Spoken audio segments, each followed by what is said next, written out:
In 2007, former American four-star General Wesley Clark appeared on a PBS news show to expose a secret plot to destroy 7 countries in 5 years. This was based on the Yinon Plan to destroy independent Muslim states to allow the expansion of Israel. It was supported by the American oil industry to secure new oil fields and the powerful military industry that always seeks new conflicts to generate easy profits. Here is General Clark explaining his source. About 10 days after 9/11, I went through the Pentagon and I saw Secretary Rumsfeld and Deputy Secretary Wolfowitz. I went downstairs just to say hello to some of the people on the Joint Staff who used to work for me, and one of the generals called me and he said, "Sir, you got to come in and talk to me a second." I said, "Well, you're too busy." He said, No. He says, "We've made the decision. We're going to war with Iraq." This was on or about the 20th of September. I said, "We're going to war with Iraq. Why?" He said, "I don't know." He said, "I guess they don't know what else to do." So I said, "Well, did they find some information connecting Saddam to Al-Qaeda?" He said, No. He says, "There's nothing new that way. They just made the decision to go to war with Iraq." He said, "I guess it's like we don't know what to do about terrorists, but we've got a good military and we can take down governments." And he said, "I guess if the only tool you have is a hammer, every problem has to look like a nail."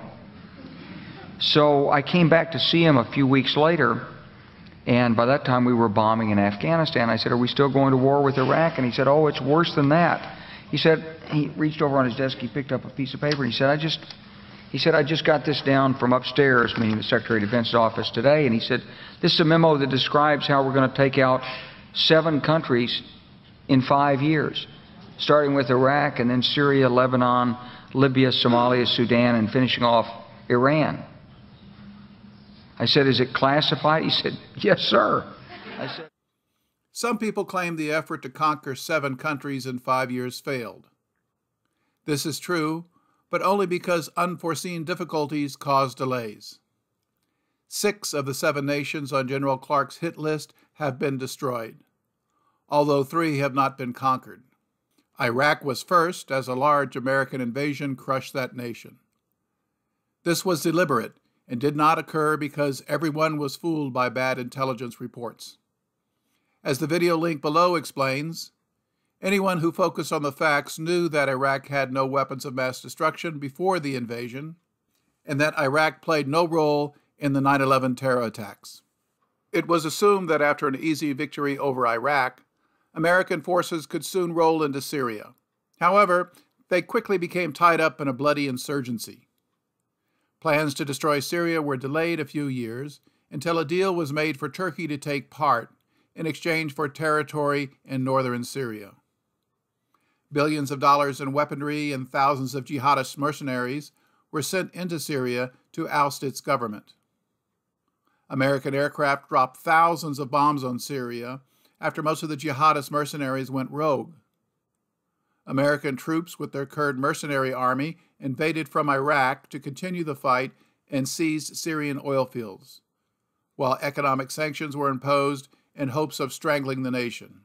Syria was destroyed and its popular government almost toppled, but the Russians intervened to save it.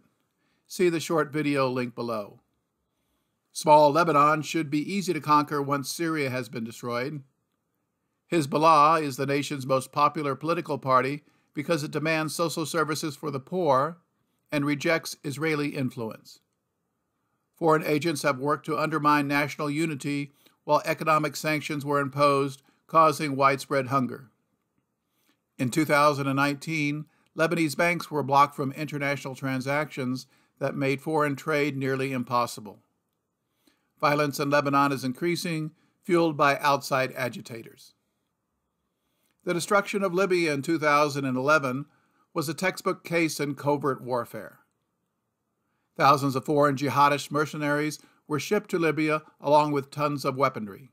An economic blockade weakened Libya until a massive bombing campaign helped destroy it, leaving Africa's most prosperous nation in endless chaos. Somalia had been in chaos for years and would require lots of foot soldiers to gain control. The Ethiopian army was hired to do the job. In late December 2006, the Ethiopian military, backed by American air power, invaded Somalia and eventually captured the capital, Mogadishu, driving out the Union of Islamic Courts from power. The invasion force installed the American-created Transitional Federal Government. Its support in Somalia was weak, and Somali tribes joined forces to expel this invading army. The 50,000 Ethiopian troops found themselves facing fierce resistance and withdrew after 10 years of bloodshed, leaving Somalia worse off. A new Somalian army had been created that keeps order in cities with the help of American special forces and weekly American airstrikes. The Americans installed Mohammed Abdullahi Mohammed, pictured, as puppet ruler of Somalia. He was a U.S. citizen and graduate from the State University of New York. Mohammed was working for the state of New York until recruited to serve as Prime Minister of Somalia in 2010. The American conquest of Somalia was successful, but instability remains. The other neocon target in Africa was Sudan. It had been run by dictator Omar al-Bashir since 1989, who struggled to manage violent tribal conflicts. He didn't follow orders from the American empire, so economic sanctions were imposed and thousands of United Nations troops were deployed by the Americans to oust him. The empire broke off the oil-rich region into a new nation called South Sudan to weaken his power.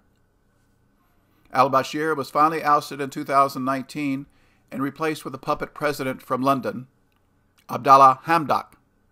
He is seen here in 2019 with U.S. Treasury Secretary Steve Mnuchin, who arrived with plans to secure American control of Sudan. A serious effort to destroy Iran has been delayed by the stalemate in Syria and ongoing problems controlling Iraq. Large protests in Iran were organized by foreign agents in hopes of causing chaos, but few Iranians took part after seeing the results in other nations. The United States imposed an economic embargo against Iran to include oil exports, and threatened other nations with sanctions if they trade with Iran. Iran remains strong, but the plot to destroy 7 nations remains American policy, as General Clark explained in 2007. They wanted us to destabilize the Middle East, turn it upside down, make it under our control. Was there a national dialogue on this? Did senators and congressmen stand up and denounce this plan? Was there a full-fledged American debate on it? Absolutely not. And there still isn't. The American Congress and American corporate media ignored this plot as it continued under Presidents Obama and Trump. There is no doubt that American foreign policy remains focused on completing this task. President Biden dispatched more troops into Syria despite a lack of United Nations or congressional authority, and authorized a major bombing raid after just 1 month in office. His new Secretary of State is Antony Blinkin, pictured with Obama-era neocons. He was praised by leading Republican neocon Lindsey Graham during his Senate confirmation hearing after Blinken affirmed his commitment to world domination by the American empire. Quickly go around the world and try to get a 30,000-foot view of where we start this new administration. Do you still consider Iran the largest state sponsor of terrorism? I do. Okay. Do you consider Israel a racist nation? No, I do not. Okay, that's a good start. Afghanistan.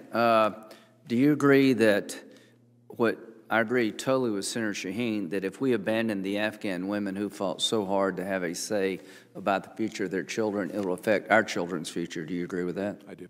China is a problem, multiple-layer problem. Russia's up to no good. There's 2 groups out there that I worry the most about. I think if the Iranians had a nuclear weapon, they would use it. I think the Ayatollah is a religious Nazi. Will you agree to at least talk to me and Senator Mendez about an alternative to the JCPOA when it comes to Iran? I welcome talking to both of you and members of this committee about the way forward on Iran. Okay. And finally, this is the 20th anniversary of 9/11. September this year will be 20 years. I think they're going to remind us that they're still out there. Do you agree with me that the worst thing America could do is have a false sense of security when it comes to radical Islam? Do you agree with the following proposition? The only reason they haven't killed more of us is they can't find a way to do it, and we pretty much kept our foot on their throat. I share your concerns about the ongoing threat posed by what's left of al-Qaeda, ISIS, other extremist groups that target the United States. We're on a good start here.